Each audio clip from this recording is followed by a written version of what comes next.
Greetings folks. Till the last video, we saw how to use the Threads API to create and run threads. Starting from this video, we will learn about the Executors framework. As discussed in the first video in this section, in order to create and run a thread of execution, we need to have a thread class object and a task definition.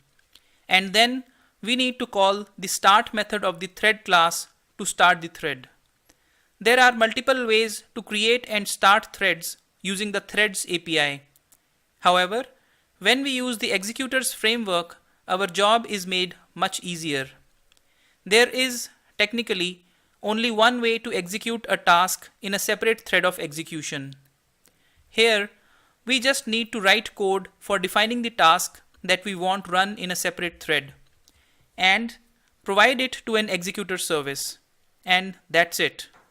The executor service automatically creates the thread and runs our task in that thread for us without us having to create a thread object and start it. Executors are the preferred way of executing tasks since JDK 1.5. They optimize multithreading capabilities of Java and improve the application's efficiency through optimal utilization of resources that can also be tuned. Now, thread creation has some amount of CPU overhead. It is wasteful if we have to create a new thread every time we need to execute a task.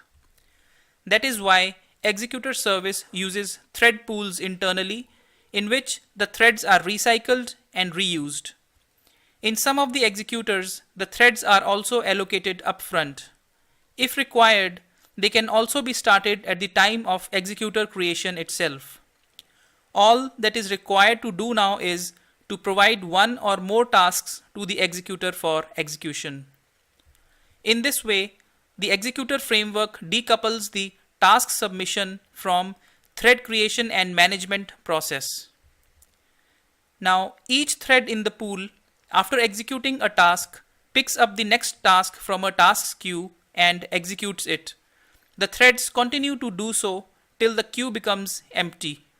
After that, the threads just block on the tasks queue and wait for more tasks. Once all the tasks are executed or the application is going to be shut down, you need to tell the executor service that its services are no longer required by calling its shutdown method. This will shut down the executor service and it will stop accepting any new tasks for execution.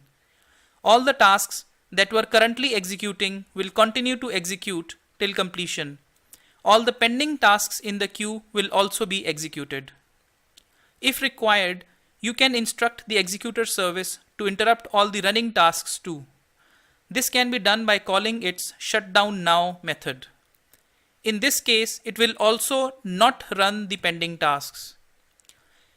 In light of this discussion, we can say that there is only one way of creating and running threads using the Executors API.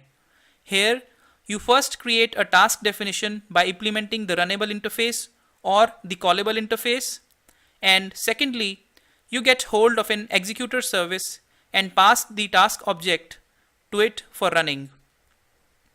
After we are done using the executor service, we can stop it. After stopping, it does not accept any more tasks for execution. That's all for this video. See you in the next video now. Bye.